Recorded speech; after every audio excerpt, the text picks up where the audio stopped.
Ladies What and happens when the gentlemen, most it powerful is man with in Russia great meets honor someone who that I refuses address to you flinch? today in this What magnificent happens when a hall. man who has made world leaders tremble, who has commanded armies, who has shaped the destiny of nations, encounters a young soldier who will not move, will not speak, will not even blink?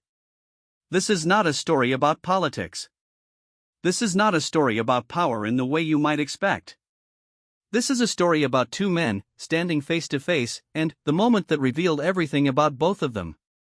One man had all the power in the world. The other had nothing but his training, his discipline, and his silence. And, somehow, in that silence, everything changed. The world watched. Cameras captured every second. And what happened next would become one of the most talked about moments in modern diplomatic history. But, to understand what really occurred that day, we must go back to the beginning. We must understand who these two men were, how they came to stand in that exact spot at that exact moment, and why what seemed like a simple encounter became something that people around the world could not stop discussing. The morning of June 14th began like any other morning at Buckingham Palace. The sun rose slowly over London, casting long shadows across the perfectly manicured lawns.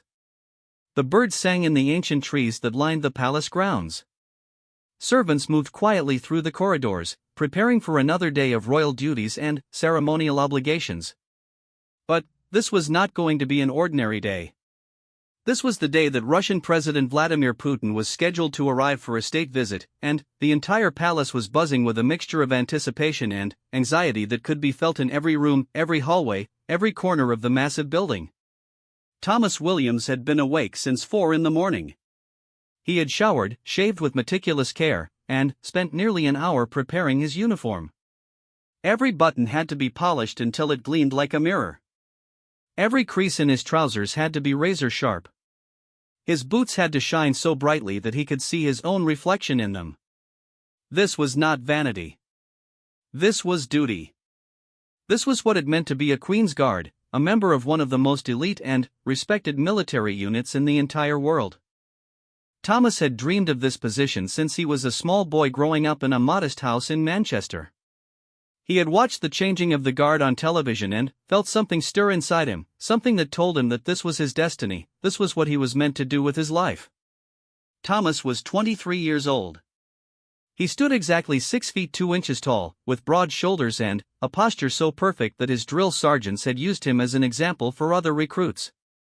His face was young but serious, with blue eyes that had learned to stare straight ahead without focusing on anything in particular. This was one of the first skills they taught you when you became a guard.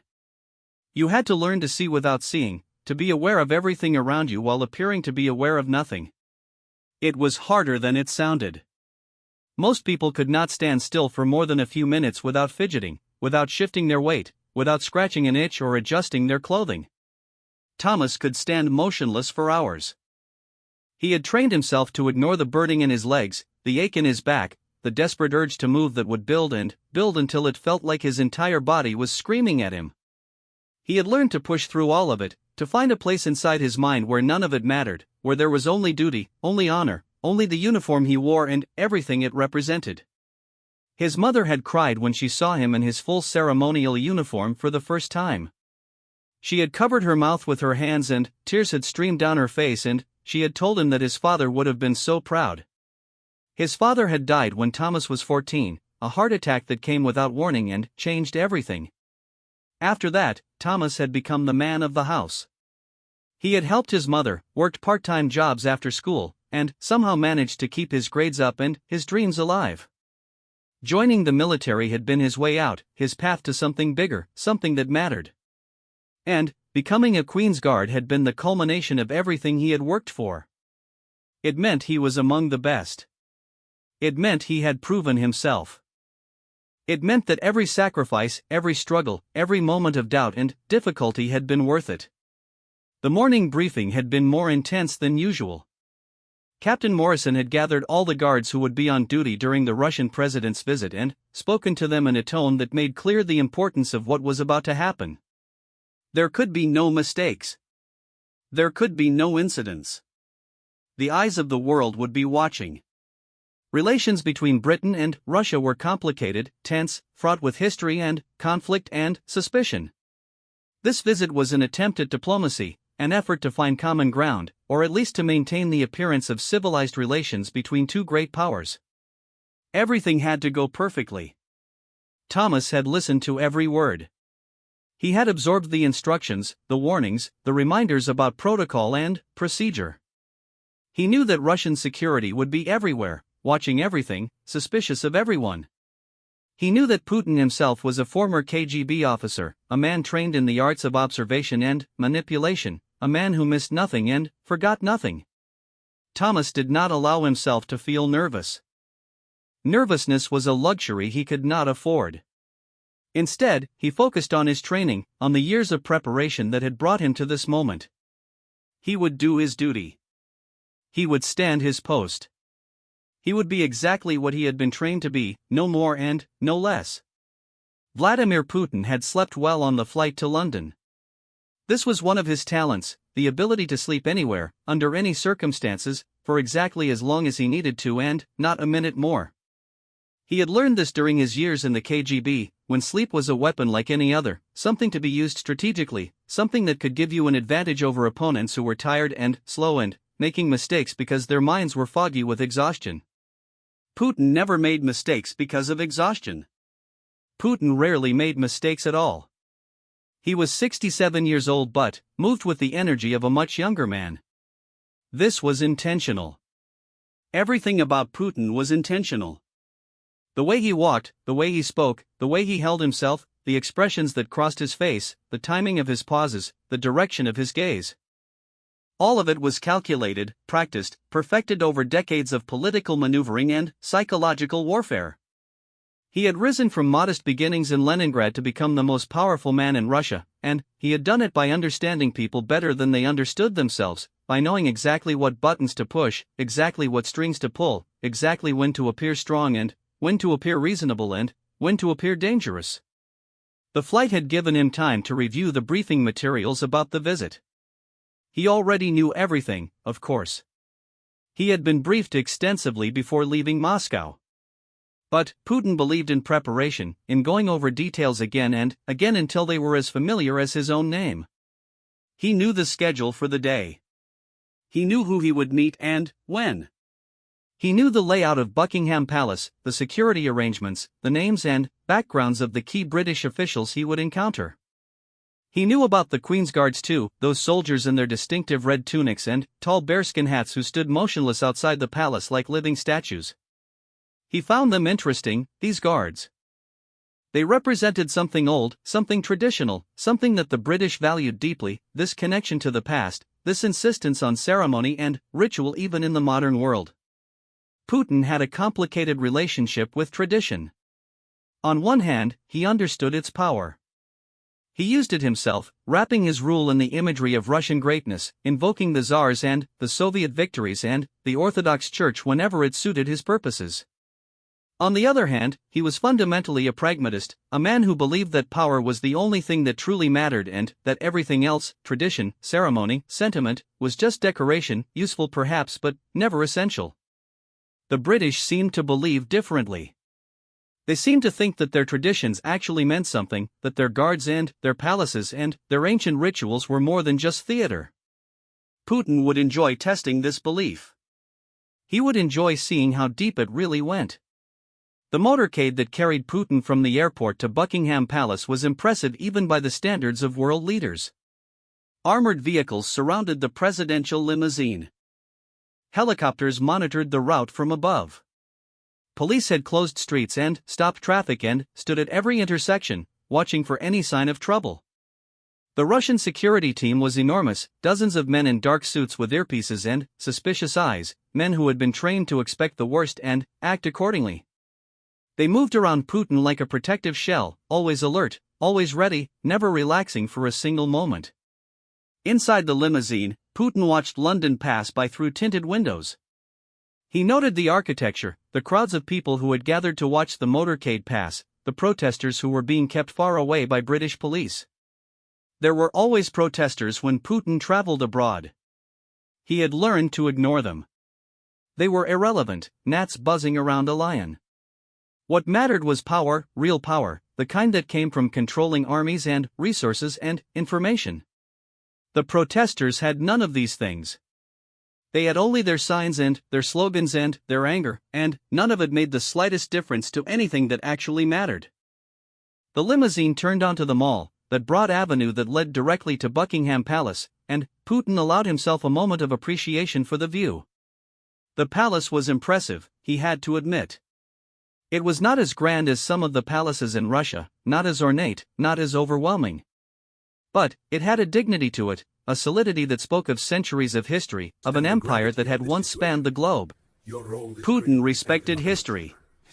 He understood that to shape the future, you had to understand the past, had to see the patterns that repeated themselves again and again, the rise and fall of nations, the eternal struggle for power and dominance. At Buckingham Palace, the preparations had reached their final stage.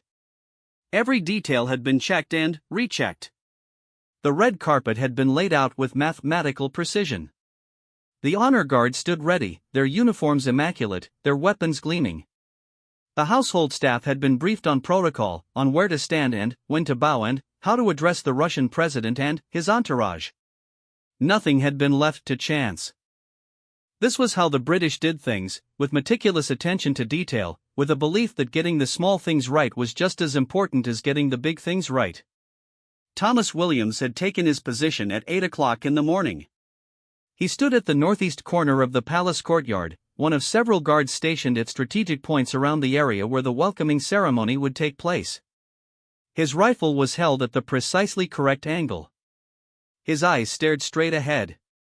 His breathing was slow and controlled.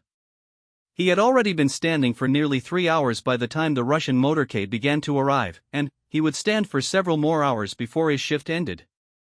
This was normal. This was expected. This was what he had signed up for. He was aware of the commotion when the motorcade arrived, aware of the increased activity, the sound of car doors opening, the murmur of voices, the click of camera shutters. He did not turn his head to look. He did not allow his eyes to wander. He remained fixed in position, a monument to discipline, a symbol of everything the Queen's Guard represented. Other people might be curious about the Russian president, might want to catch a glimpse of this famous and controversial figure. Thomas was not other people. Thomas was a guard, and guards did not gawk at visitors, no matter how important or infamous they might be. Putin emerged from his limousine and immediately began assessing his surroundings. This was automatic, instinctive, something he did without thinking wherever he went. He noted the security arrangements, the positions of guards, the sight lines, the potential entry and exit points. He noted the faces of the British officials who were waiting to greet him, read their expressions, judged their nervousness or confidence or hidden hostility. He was good at reading people. It was perhaps his greatest skill, this ability to see past the surface, to understand what people were really thinking and feeling even when they tried to hide it. The welcoming ceremony began with handshakes and formal greetings. Putin smiled and nodded and said the appropriate things in the appropriate tone. He had done this countless times before, at state visits around the world, and he could perform the rituals of diplomacy with ease. But, even as he went through the motions, part of his mind was elsewhere, watching, analyzing, looking for anything unusual or unexpected. This was when he noticed the young guard standing at the corner of the courtyard. There was something about the soldier that caught Putin's attention, though he could not immediately say what it was. Perhaps it was the perfect stillness, the absolute lack of movement. Perhaps it was something in the young man's face, a quality of determination or defiance that Putin's trained eye detected even at a distance. Putin filed this observation away for later consideration. For now, there were more pressing matters to attend to. The British Prime Minister was making introductions. Photographers were snapping pictures. The whole elaborate machinery of the state visit was grinding into motion, and Putin needed to play his part with his usual precision. But he did not forget about the guard. Putin never forgot anything that caught his attention. The morning passed in a blur of meetings and ceremonies. Putin met with British officials, discussed trade and security and the various issues that divided their two countries. He was charming when he needed to be charming, firm when he needed to be firm, vague when he needed to avoid committing to anything specific. This was the dance of diplomacy, and Putin was a master dancer. He knew exactly when to lead and when to follow, when to press forward and when to step back, when to smile and when to frown. But, throughout all of this, something nagged at the back of his mind. It was the guard, that young soldier standing motionless in the courtyard. Putin found himself thinking about him during lulls in conversation, wondering about him during ceremonial pauses. There was something there, something that bothered Putin in a way he could not quite define. It was not a threat. The guard posed no danger to him. It was something else, something about the quality of the young man's stillness, the depth of his discipline, the apparent completeness of his commitment to his duty. Putin was used to people reacting to him. When he entered a room, he expected to see fear or respect or hostility or admiration in the faces around him. He expected people to be aware of his presence, to adjust their behavior because of who he was. This was natural. This was the consequence of power. People responded to power whether they wanted to or not. It was instinctive, primal, unavoidable. But the guard had not responded. The guard had not reacted at all. He had stood there as if Putin did not exist, as if the most powerful man in Russia was no more significant than a pigeon landing on the courtyard stones. This should not have bothered Putin. It was, after all, exactly what the guard was supposed to do. The Queen's guards were famous for their discipline, for their refusal to react to tourists or distractions or provocations. Putin knew all of this. And, yet, somehow, knowing it intellectually did not prevent him from feeling something that was almost like irritation when he thought about that young soldier standing there, ignoring him so completely. By midday, the schedule called for a tour of certain parts of the palace. Putin's hosts led him through gilded halls and historic rooms, explaining the significance of various paintings and pieces of furniture, telling stories about previous monarchs and famous visitors.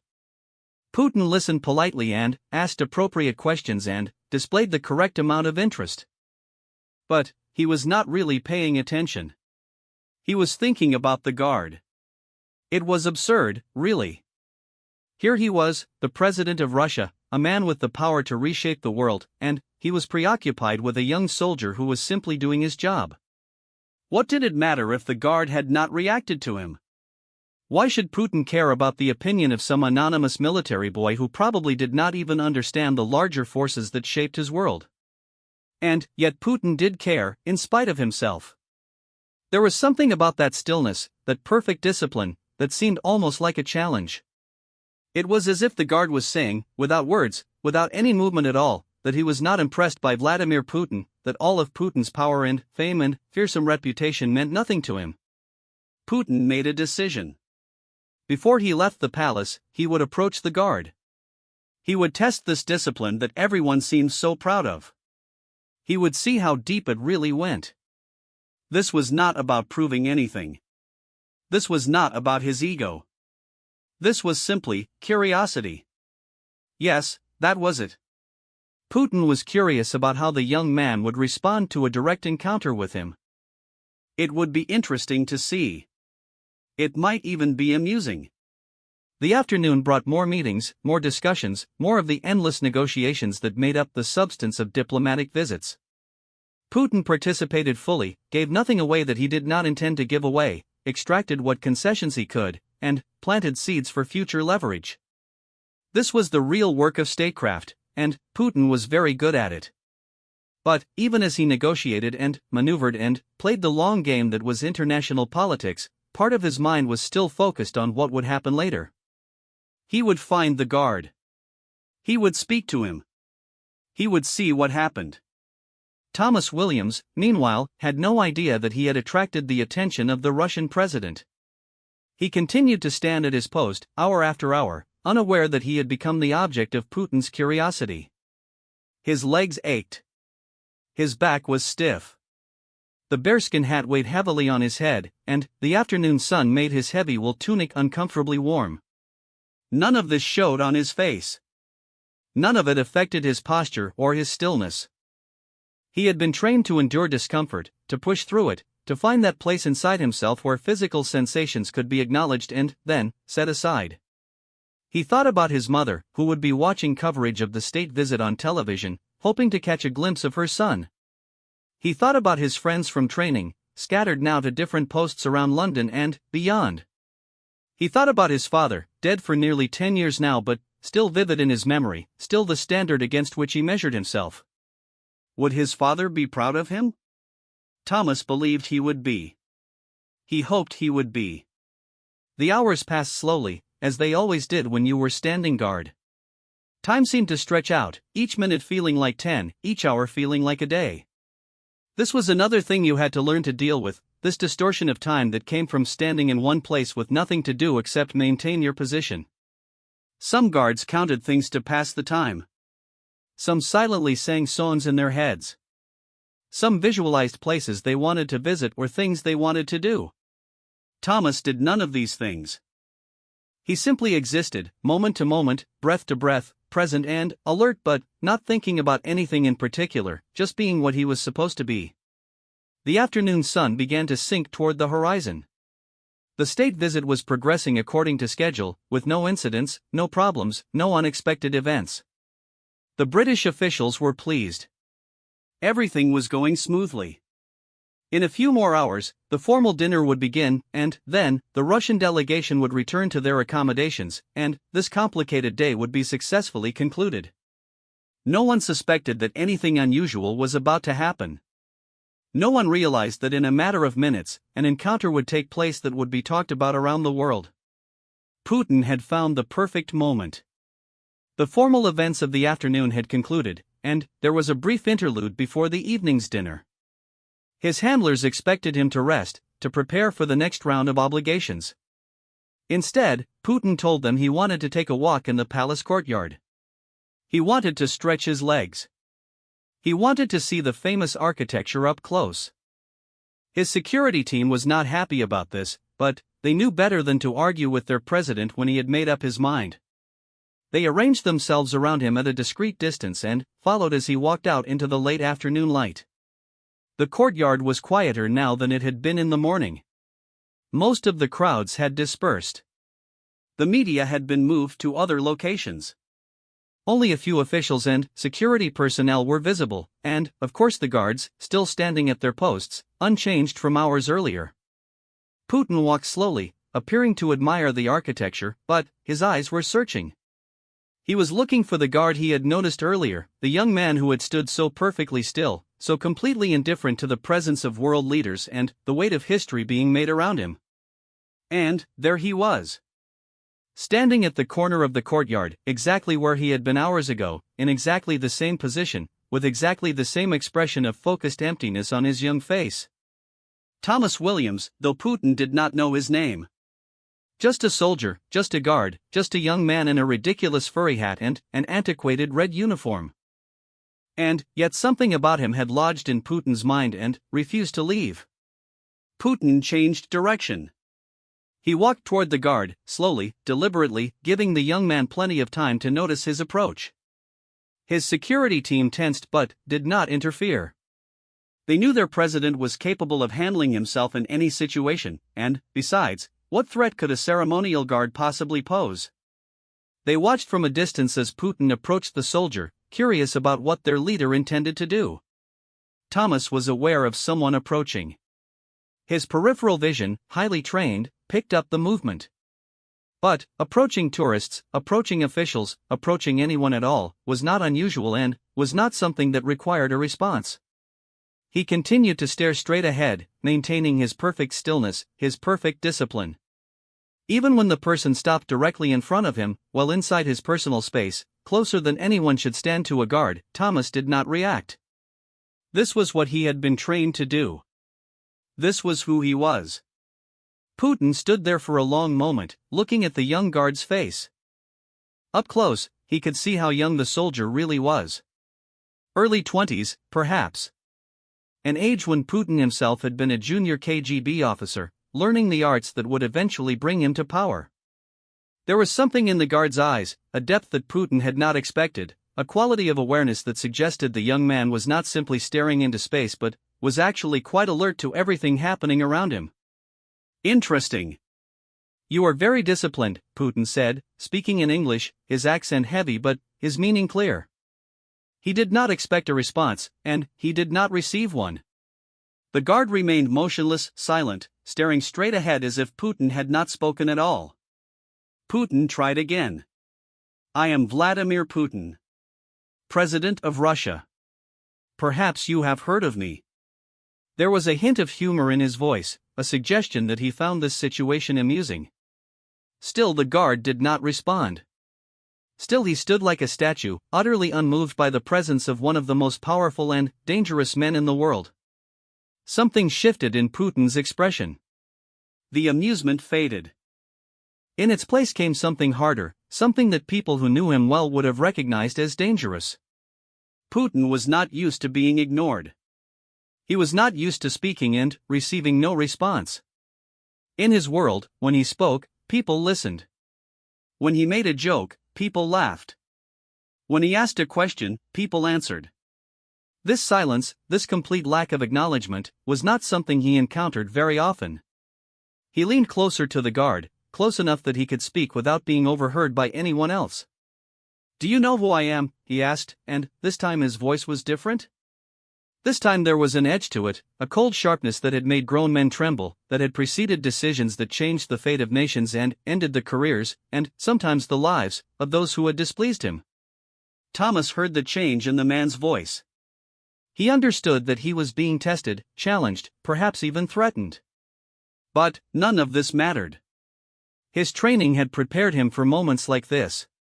Tourists tried to make guards laugh. Provocateurs tried to make them angry. And, now, apparently, world leaders tried to make them, what? Acknowledge them? Fear them? Thomas did not know and did not care. His job was to stand his post. His job was to remain unmoved by anything that happened, short of an actual threat to the palace or the people he was sworn to protect. A Russian president asking questions, no matter how intimidating his tone, was not such a threat. So Thomas did what he had been trained to do. He remained silent. He remained still. He kept his eyes fixed on a point in the middle distance and gave no indication that he had heard anything at all. Putin's eyes narrowed. He was not accustomed to this feeling, this sense of being powerless in an encounter with another human being. He had weapons at his disposal, of course, metaphorical and literal. He could have the guard's career destroyed with a single phone call. He could create an international incident that would embarrass the British government. He could do any number of things to punish this young man for his insolence.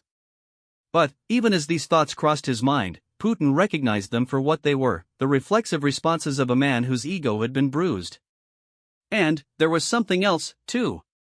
Something that Putin was not sure he had ever felt before. It took him a moment to identify it, to put a name to this unfamiliar sensation. When he did, he almost laughed at the absurdity of it. He was impressed. This young soldier, this boy in a foolish uniform standing outside a palace, had done something that world leaders and oligarchs and generals had failed to do. He had stood his ground against Vladimir Putin. He had refused to be intimidated. He had maintained his dignity and his discipline in the face of pressure that would have broken most people. And he had done it without saying a word, without making a single movement, without giving any indication at all that he considered Putin worthy of any response. Putin stepped back. He stood there for another moment, looking at the guard, and something changed in his expression. The coldness faded. The dangerous edge disappeared. In its place was something that might have been respect, or at least a grudging acknowledgement that he had met someone who could not be easily manipulated or intimidated. Well, Putin said finally, speaking more to himself than to the guard. Well. He turned and walked away, rejoining his security team, resuming his tour of the courtyard as if nothing unusual had happened. But something had happened. Something had changed. And everyone who had witnessed the encounter, from the Russian security agents to the British officials watching from windows, knew that they had seen something remarkable. Thomas Williams remained at his post. He did not allow himself to feel pride or satisfaction or relief.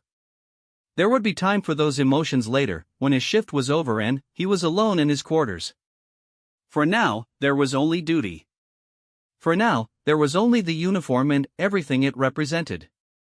He stood motionless in the fading afternoon light, a young man who had faced down one of the most powerful people on earth, and had won. But this was not the end of the story. This was only the beginning. What had happened in those few minutes would have consequences that neither Putin nor Thomas could have imagined. The world had watched, and the world would respond. And, in the days and weeks that followed, both men would find their lives changed in ways they never expected. The sun continued to sink toward the horizon. The shadows lengthened across the courtyard. And, somewhere inside Buckingham Palace, Vladimir Putin was thinking about a young guard who had refused to be intimidated, wondering what it would take to break that kind of discipline, and whether he even wanted to try.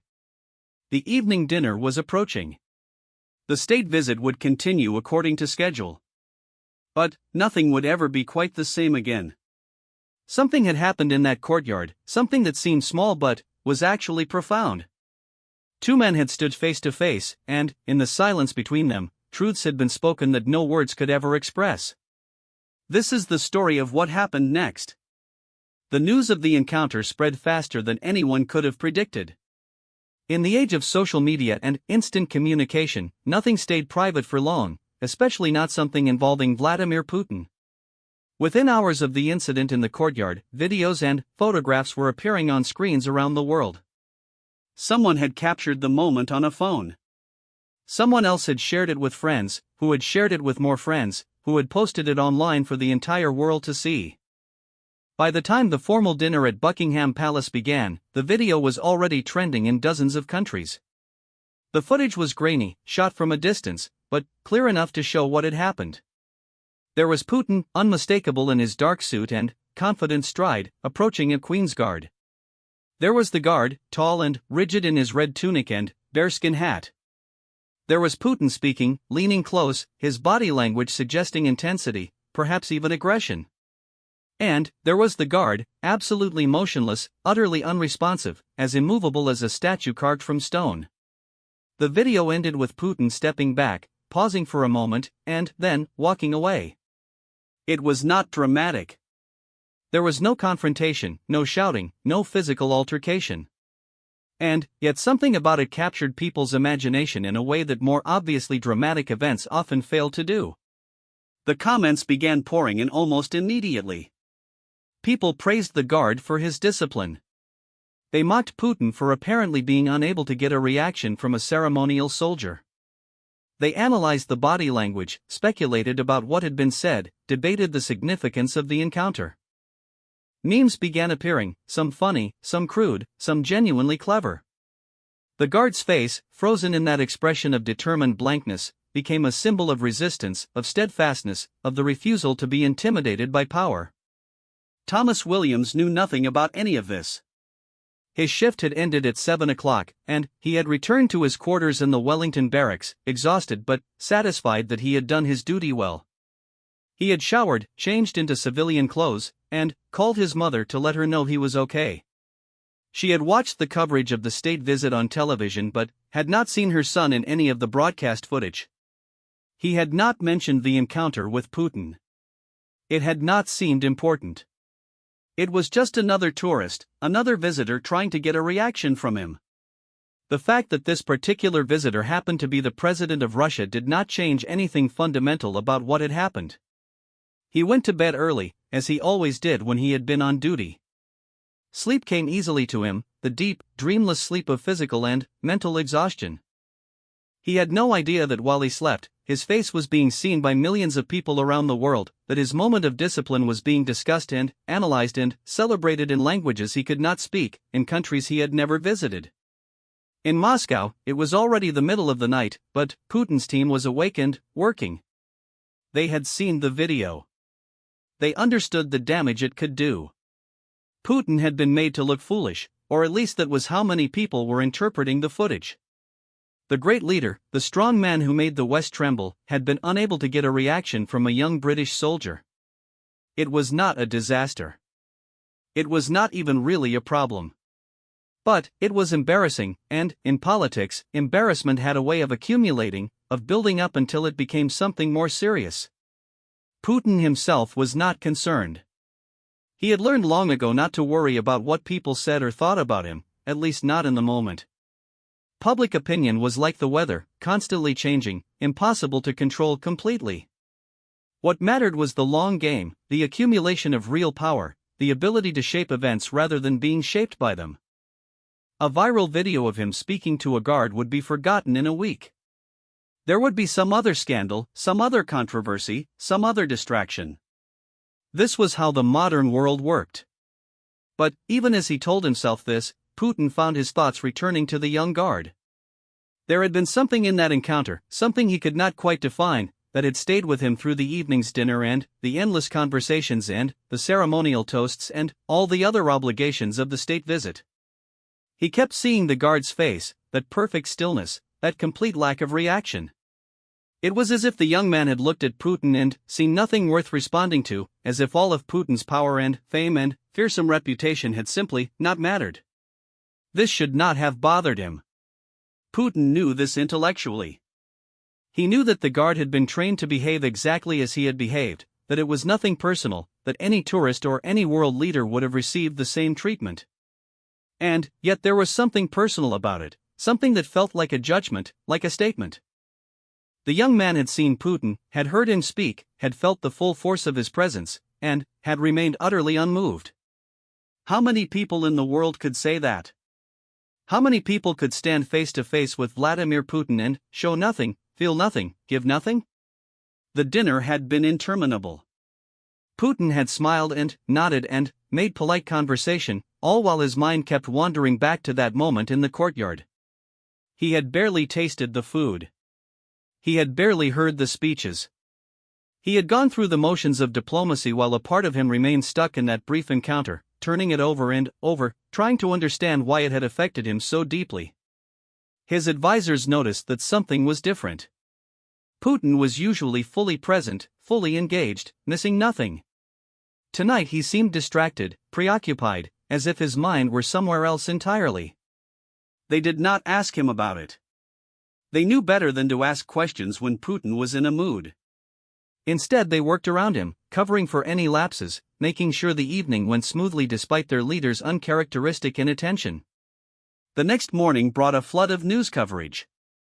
The video of the encounter was everywhere. Morning shows played it and analyzed it. Newspapers ran stories with headlines about Putin being snubbed by a British guard. Political commentators debated what it meant, whether it was significant, whether it would affect relations between Britain and Russia. Social media continued to buzz with reactions, jokes, and interpretations. Thomas woke up at 6 o'clock, as he always did, and went through his normal morning routine. He showered, dressed, made himself breakfast, and checked his phone for messages. There were dozens of them. His phone had been buzzing all night, though he had slept through it. Messages from friends, from family members, from people he had not heard from in years. All of them saying the same thing: "Have you seen the video? Is that you? What happened?"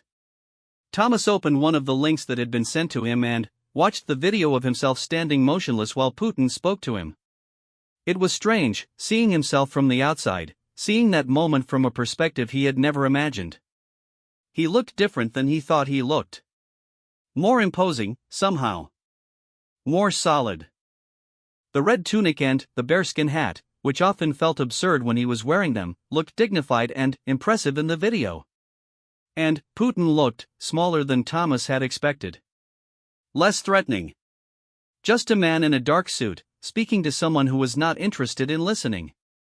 He watched the video twice more, trying to understand why it was causing such a reaction. To him, it seemed unremarkable. He had done his job. He had behaved exactly as he had been trained to behave. The fact that Putin was the one trying to get a reaction from him did not change anything. A guard did not respond to tourists, to celebrities, to world leaders, to anyone. That was the whole point. That was what made the Queen's Guard what it was. But, clearly, other people saw it differently. Clearly, something about the encounter had resonated with millions of viewers around the world. Thomas was not sure how to feel about this. He had never wanted to be famous. He had become a guard because he believed in duty and honor and tradition, not because he was seeking attention or recognition. And yet here he was, suddenly famous, suddenly the subject of global interest, all because he had stood still while a Russian president talked at him. His commanding officer called him at 7:30. Captain Morrison's voice was crisp and professional, but Thomas could hear an undercurrent of something else. Concern, perhaps. Or maybe excitement. It was hard to tell. The captain told Thomas to report to headquarters immediately. There were people who wanted to speak with him. Important people. The Ministry of Defense had been in contact. Journalists had been calling the barracks all morning, asking for interviews. Thomas was to speak to no one about the incident until he had been briefed on how to handle the situation. Did he understand? Thomas understood. He finished his breakfast, put on his uniform, and made his way to headquarters through streets that suddenly seemed full of eyes watching him, cameras waiting to capture his image, people who might recognize him from the video that had apparently taken over the internet overnight. At headquarters, Thomas was ushered into a conference room where several serious-looking men and women in civilian clothes were waiting for him. They introduced themselves as representatives of various government departments, communications specialists, legal advisors, people whose job it was to manage situations exactly like this one. They had questions for him. Many questions. They wanted to know exactly what had happened. They wanted to know what Putin had said to him. They wanted to know how he had felt, what he had thought, whether he had been afraid. Thomas answered as honestly as he could. He had done his job. He had remained at his post. Putin had spoken to him, asked him questions, tried to get a reaction. Thomas had not reacted. That was all. There was nothing more to it than that. The officials exchanged glances. They seemed to find his straightforward account almost disappointing, as if they had been hoping for something more dramatic, some secret detail that would explain why this brief encounter had captured the world's attention. But there was no secret. There was no hidden drama. There was only a young man doing his duty and an older man trying to test him. They spent over an hour briefing Thomas on how to handle the media attention. He was not to give interviews without approval. He was not to post anything on social media. He was not to discuss the incident with anyone outside the military. If approached by journalists, he was to refer them to the official press office. Did he understand? Thomas understood. The officials also told him that the incident had become a matter of diplomatic sensitivity. The Russian government had not officially commented on the video, but there were indications that they were not pleased. Relations between Britain and Russia, already strained, had become even more complicated. Thomas was not responsible for this, of course. He had done nothing wrong.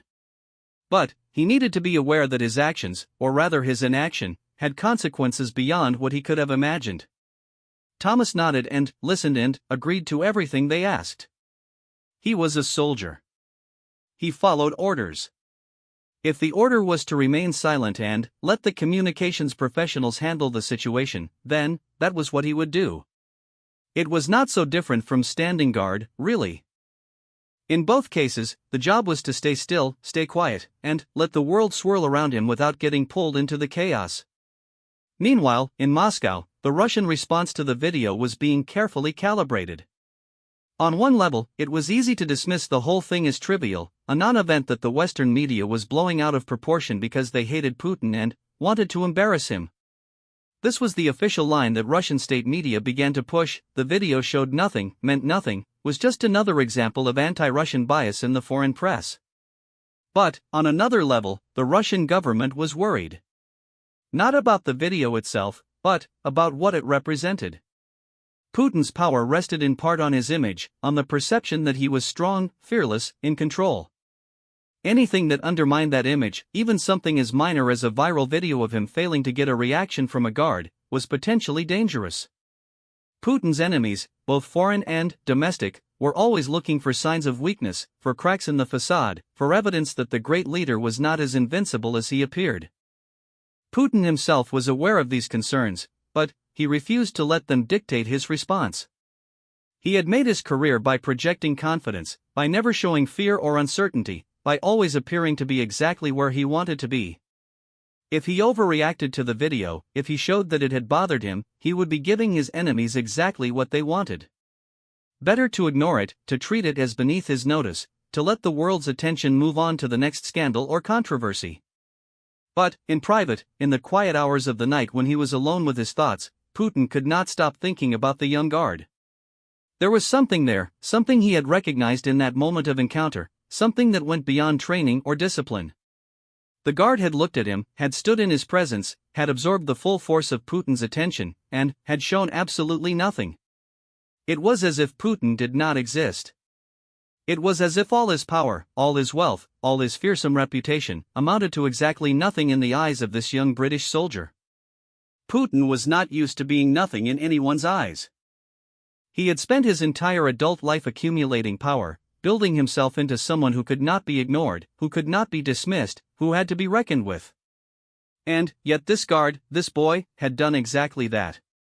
He had dismissed Putin with his silence, had refused to acknowledge him as anything special, had treated him as just another face in the crowd.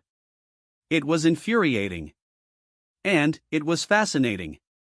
Putin found himself wanting to know more about this young man. Who was he? What had shaped him? What gave him the ability to remain so completely unmoved in the face of pressure that would have broken most people? These were questions that Putin did not usually ask about anyone except potential threats or potential assets. The guard was neither.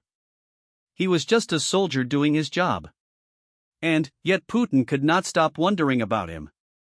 Back in London, Thomas Williams was discovering what it meant to be suddenly famous. Despite the orders to maintain silence and avoid the media, he could not escape the attention entirely. People recognized him on the street. Strangers approached him to shake his hand or take photographs. His social media accounts, which he rarely used, were flooded with friend requests and messages from around the world. He had become a symbol, though of what exactly he was not entirely sure. His mother was overwhelmed by it all. She had been calling him constantly, worried about the attention, worried about how it would affect his career, worried about everything the way mothers worry. Thomas tried to reassure her. He was fine. Nothing had changed. He was still the same person he had always been. But, even as he said these things, he knew they were not entirely true. Something had changed. He had become someone other than who he had been, at least in the eyes of the world. The strangest part was how normal everything else remained. He still woke up at 6. He still followed his routines. He still stood guard when it was his turn, motionless and silent, as if nothing unusual had happened. The other guards treated him with a mixture of respect and gentle teasing. Some of them had started calling him the man who made Putin blink, though that was not really accurate since Putin had not blinked and neither had Thomas. Captain Morrison pulled him aside one afternoon and told him that the brass were pleased with how he had handled everything. His discipline during the encounter had reflected well on the entire regiment.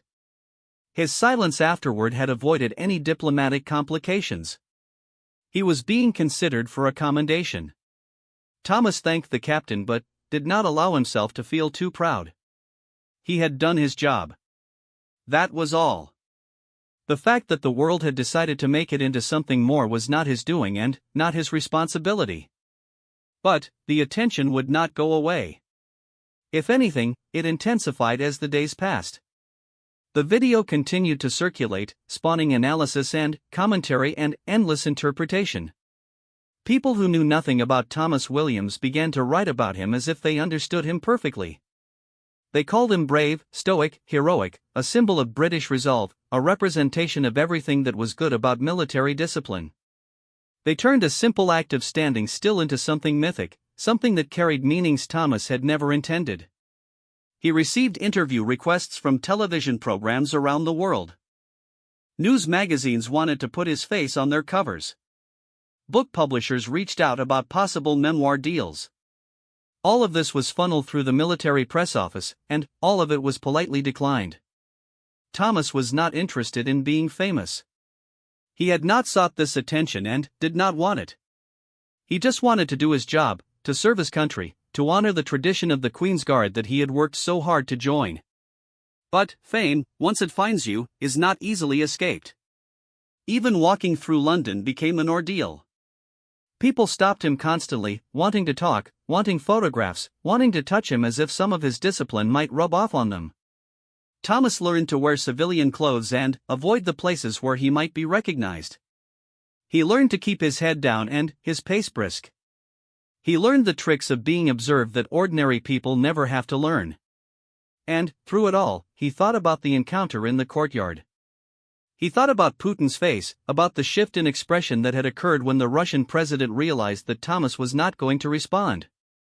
There had been something there, something that Thomas had not fully registered in the moment but that had stayed with him afterward. It was not exactly respect. It was not exactly surprise. It was something more complicated, something that suggested Putin had encountered something unexpected, something that did not fit into his mental categories of how the world was supposed to work. Thomas wondered what Putin was thinking now. Was the Russian president angry? Embarrassed? Amused? It was impossible to know. Putin's face in the video revealed nothing, just as Thomas's face revealed nothing. They were both wearing masks, both hiding whatever they really felt behind surfaces of perfect control. But, behind those masks, Thomas knew, there were real people with real thoughts and real emotions. What were Putin's? What did a man like that feel when confronted with someone who refused to acknowledge his power? Thomas would never know the answer to these questions. And, in a way, that was fitting. The encounter between them had been defined by silence, by things left unsaid, by communication that happened entirely through what was not expressed. Any answer Putin might give, any explanation or interpretation, would change the nature of what had occurred.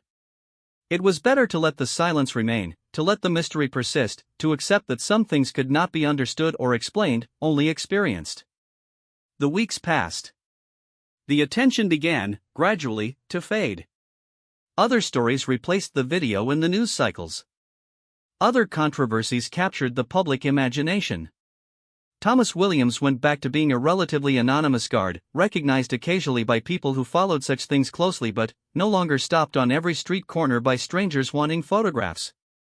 But something had changed, even if the change was invisible to most people.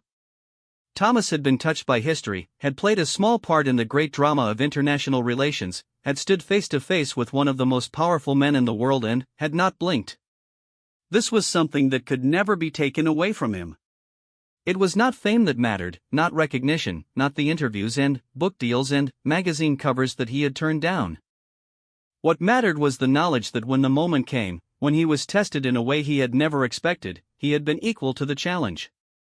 And, somewhere in Moscow, in the Kremlin that was the heart of Russian power, Vladimir Putin was thinking similar thoughts. He was thinking about a young guard who had refused to be impressed by him, who had treated him as just another person rather than as the powerful figure he had become. It was a small thing, really. It would never appear in the history books. It would never shape the great events of nations and empires. But it had shaped something in Putin, had revealed something to him about himself and about the nature of power that he had not understood before. Power, Putin was beginning to realize, was not absolute. There were people in the world who could not be controlled, who could not be intimidated, who could not be made to bend. The young guard was one such person. There might be others.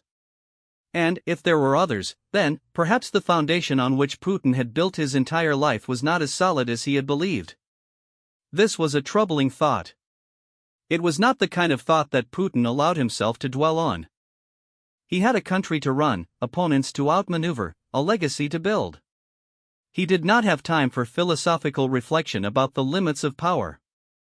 And, yet the thought persisted, nagging at the edges of his consciousness, refusing to be entirely dismissed. The guard had shown him something. Putin was not sure what it was, not sure how to interpret it, not sure what to do with the knowledge. But he could not forget it. He could not pretend that the encounter had not happened, that he had not been changed by it in some small but significant way.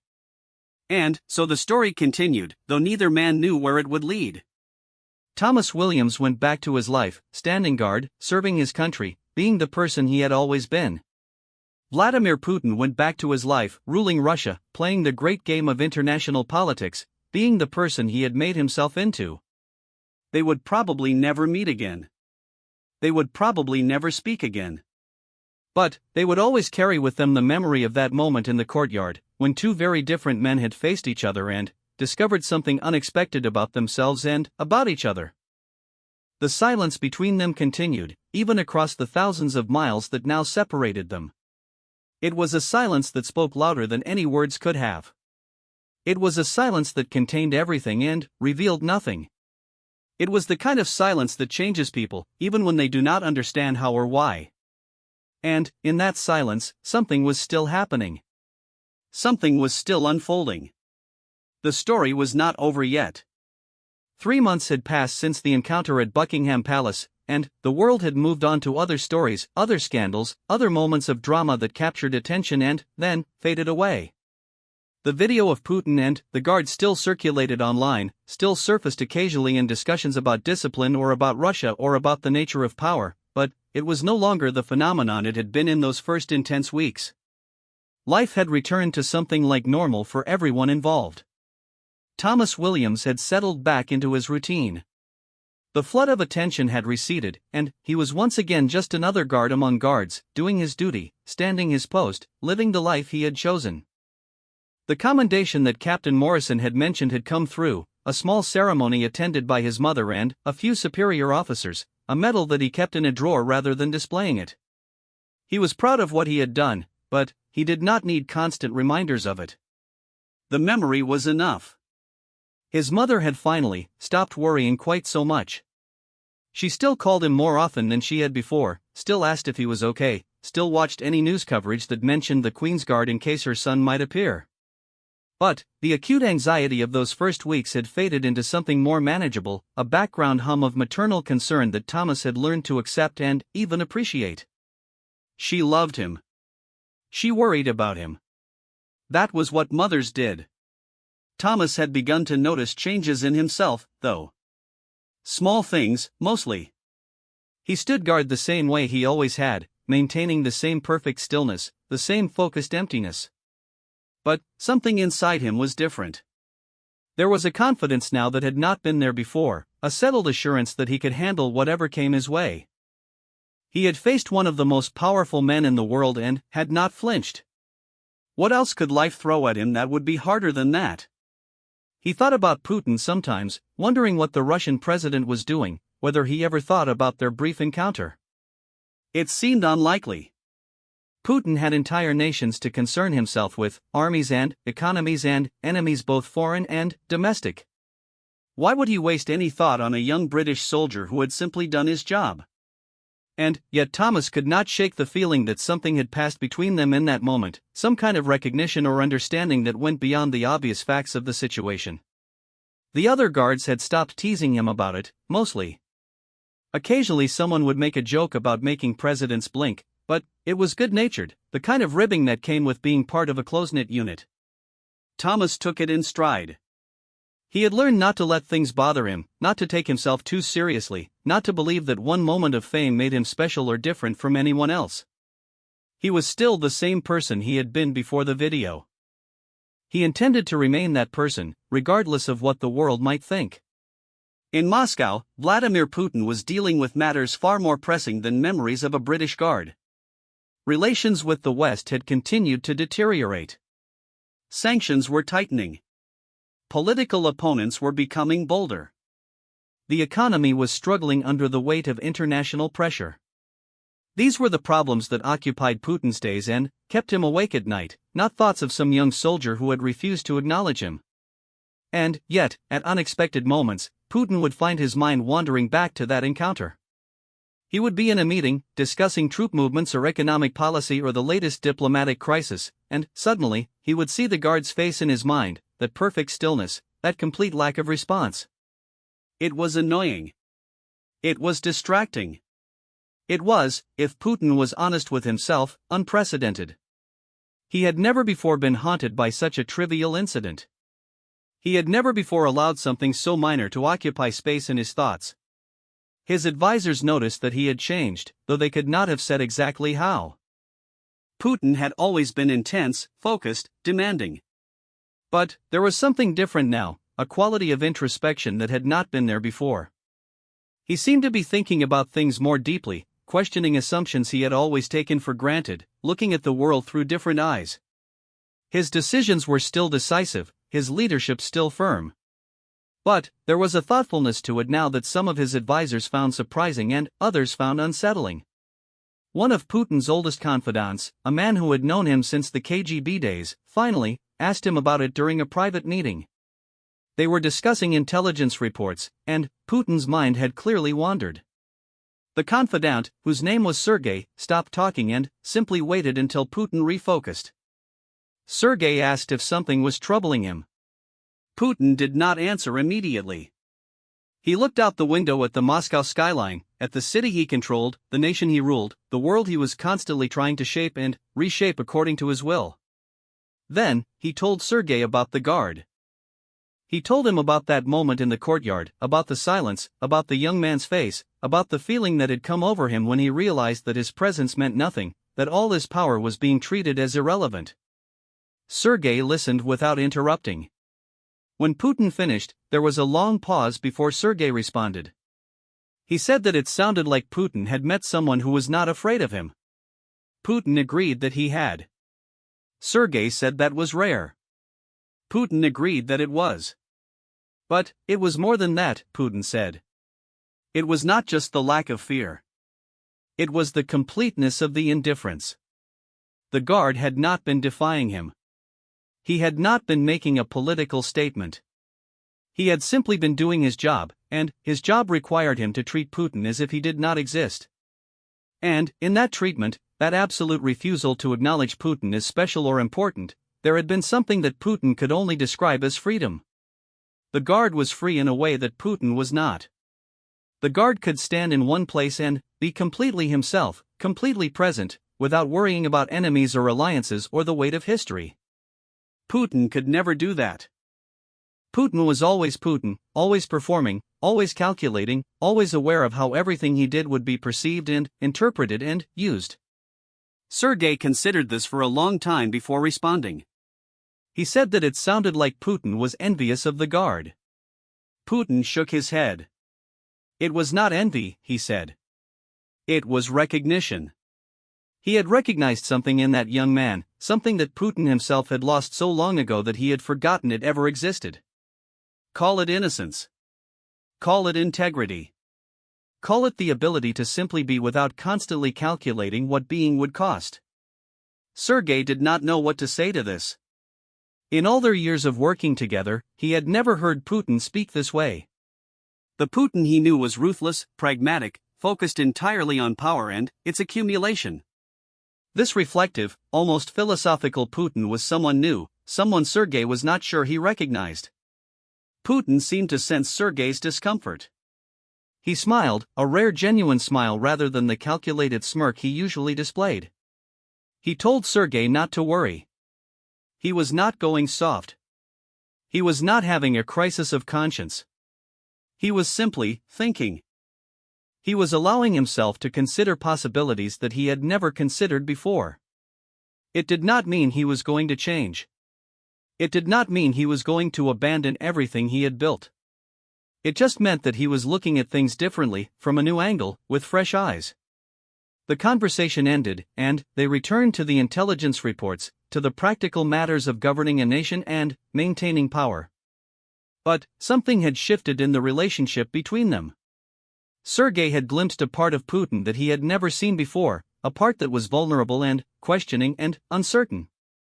He did not know what to do with this knowledge. He filed it away in his mind, uncertain whether it was important or irrelevant, whether it signified something profound or nothing at all. Meanwhile, in London, Thomas Williams was making a decision that would change his life. He had been thinking about his future, about where his career was heading, about what he wanted to do with the rest of his life. Being a Queen's Guard had been his dream since childhood, and he had achieved that dream. But was it enough? Was standing guard, year after year, the sum total of what he wanted to contribute to the world? He had applied to a leadership program within the military, a competitive training course that would qualify him for advancement to a commissioned officer position. The application process was rigorous, involving written exams, physical tests, psychological evaluations, and multiple interviews. Thomas had thrown himself into the preparation with the same discipline and determination that had carried him through guard training, and he had been accepted into the program. When he told Captain Morrison about his plans, the captain had been surprised but supportive. He said that Thomas had the qualities needed for leadership, discipline, integrity, the ability to remain calm under pressure. The encounter with Putin had demonstrated all of these qualities on a global stage. Thomas had proven that he could be trusted, that he would not crack when tested, that he would do his duty regardless of the circumstances. Thomas appreciated the words but tried not to let them go to his head. He knew that he had been lucky, in a sense. The moment with Putin had been brief, the pressure contained. Real leadership involved sustained effort over time, making difficult decisions with incomplete information, bearing responsibility for the lives and welfare of others. These were challenges he had not yet faced, challenges he would have to prove himself capable of handling. His mother, when he told her about the leadership program, had cried again. She seemed to cry a lot these days, but they were happy tears, tears of pride and relief and love. She told him that his father would have been so proud, that he was becoming the man his father had always known he could be. Thomas felt the truth of this in his heart, felt the connection to the father he had lost so young, felt that somehow his father was watching over him, guiding him, proud of who he was becoming. The training program began in the autumn, after Thomas completed his final tour as a regular guard. It was intense, demanding, challenging in ways that guard duty had never been. He had to learn tactics and strategy, leadership principles and management techniques, how to make decisions under pressure and how to inspire others to follow him. He had to develop skills he had never imagined needing, had to become someone broader and more capable than the silent soldier who had stood motionless in the Buckingham Palace courtyard. There were moments when he wondered if he was up to the task. There were moments when the challenges seemed insurmountable, when the weight of expectation felt crushing, when he wanted nothing more than to return to the simplicity of standing guard. But he pushed through these moments, just as he had pushed through the physical and mental challenges of his earlier training. He remembered standing in the courtyard with Putin watching him, remembered the feeling of being tested and not breaking, and he drew strength from that memory. His instructors were impressed by his determination. They noted his discipline, his ability to remain focused under pressure, his natural talent for leading others. They saw something in him that he was only beginning to see in himself, a potential for growth that extended far beyond what he had already achieved. They pushed him hard, because they knew he could take it, and he responded by exceeding their expectations time and time again. The other trainees looked up to him, partly because of his fame from the Putin video and partly because of the qualities they could see for themselves. Thomas tried not to let this go to his head.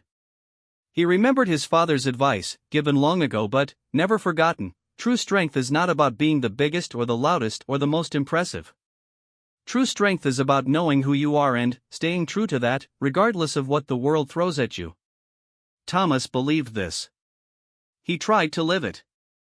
As the months passed, Thomas grew into the leader his instructors believed he could be. He learned to make decisions, to take responsibility, to bear the weight of command.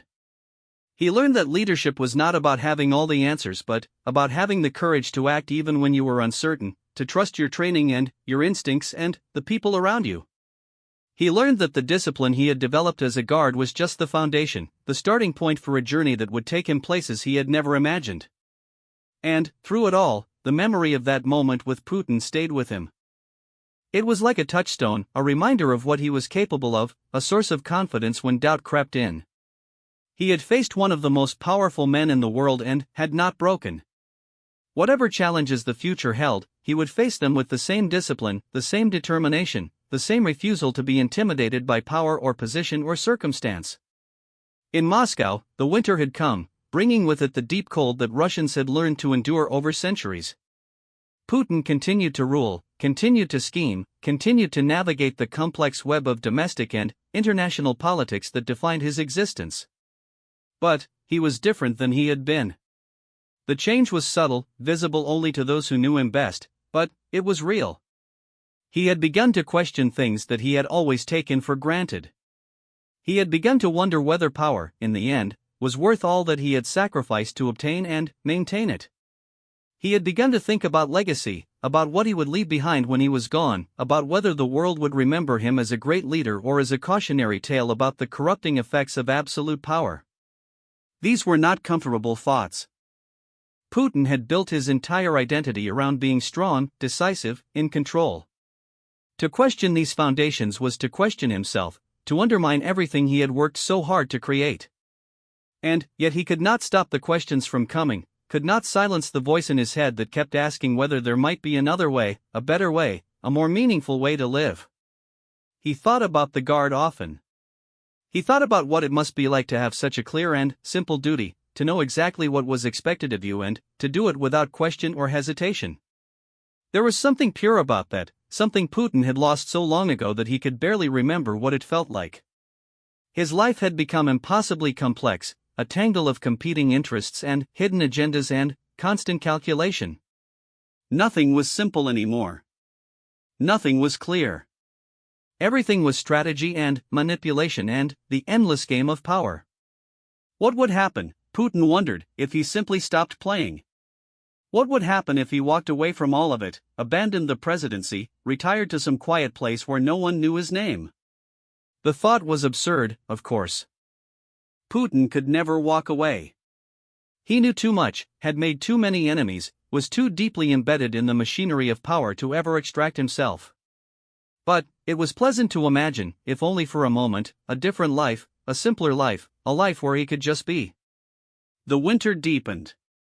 Snow fell on Moscow, blanketing the city in white, transforming it into something beautiful and harsh and unforgiving.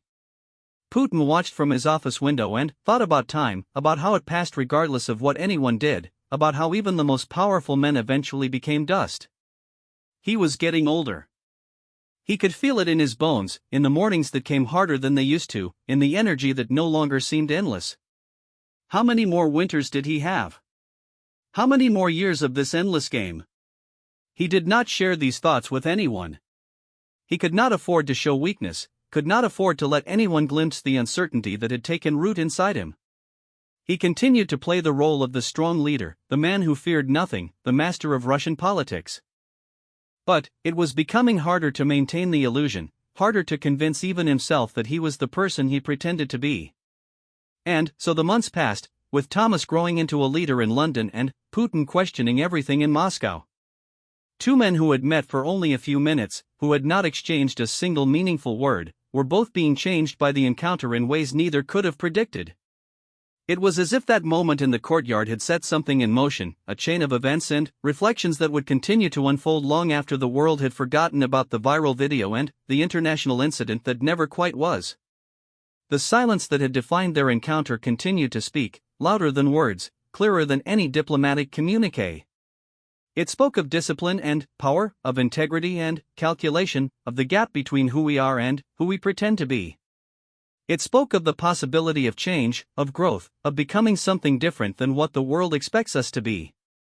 Neither Thomas nor Putin knew what the future held. Neither could have guessed how their paths might cross again, or whether they would cross again at all. But both carried with them the memory of that moment, the weight of that silence, the knowledge that something had happened between them that could not be easily explained or dismissed. The story was still being written, one day at a time, one decision at a time, one moment of choice and consequence at a time. And, somewhere in that ongoing story, the encounter at Buckingham Palace continued to matter, continued to shape and influence and transform. It was just the beginning, though neither man knew it yet. The real consequences were still to come. Thomas completed his leadership training in the spring.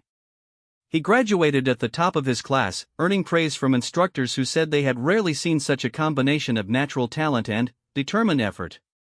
He was commissioned as a second lieutenant, a significant achievement that marked the beginning of a new chapter in his military career. His mother attended the ceremony, crying once again, telling everyone who would listen that her son had always been special, that she had always known he was destined for great things. Thomas accepted the congratulations with characteristic modesty. He knew that graduation was not an ending but a beginning, that the real test of his leadership would come when he was responsible for others, when lives depended on his decisions, when the stakes were real and the consequences permanent. He was ready for this test. He had been preparing for it all his life, though he had not always known it. As he stood on the parade ground in his new officer's uniform, watching the sun set over the training facility, Thomas thought about how far he had come. From a boy watching the changing of the guard on television, dreaming of one day wearing that red tunic and bearskin hat, to a young soldier learning discipline and duty, to the man who had faced Vladimir Putin without flinching, to the officer he was now becoming. It was a journey that he could never have predicted, shaped by choices and circumstances and moments of testing that had revealed who he really was. He thought about his father, who had not lived to see any of this but who was present in everything Thomas had become. He thought about his mother, whose sacrifices had made his dreams possible. He thought about his fellow soldiers, who had taught him what it meant to be part of something larger than himself. And, yes, he thought about Putin, about that strange and significant moment in the courtyard, about the lesson he had learned without words. Power, Thomas understood now, was not what most people thought it was. It was not about controlling others or accumulating resources or making people afraid. Real power was about knowing who you were and staying true to that, regardless of the pressures and temptations that came your way. Real power was about discipline, integrity, the ability to stand firm when everything was trying to push you off balance. Real power was what he had demonstrated in that courtyard, not by doing anything dramatic but simply by being exactly who he was supposed to be. He carried this understanding with him as he began his career as an officer, applying it to the challenges of leadership, to the daily work of commanding soldiers and making decisions and bearing responsibility. It made him better at his job. It made him someone that others trusted and respected, someone they would follow into difficult situations, someone they believed in. And, in Moscow, as the Russian spring slowly arrived, melting the snow and bringing the first hints of warmth to the frozen city, Vladimir Putin continued his own internal journey. He did not know where it would lead. He did not know if it would lead anywhere at all, or if he would eventually push aside these troubling thoughts and return to being the man he had always been. But, for now, in this moment, he was open to possibilities he had never considered before, questioning certainties he had never questioned, wondering if there might be another way to live. The silence between them continued to speak. The story continued to unfold. And, somewhere, in the space between power and discipline, between calculation and integrity, between who we are and who we might become, something was still happening, still changing, still evolving toward a conclusion that neither man could foresee. This was the gift of that moment in the courtyard, though neither Putin nor Thomas would have described it that way.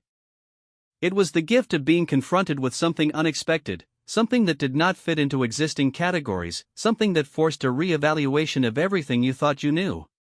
Such moments are rare in life. Most people never experience them.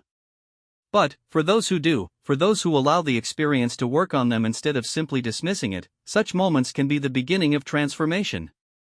The transformation was happening.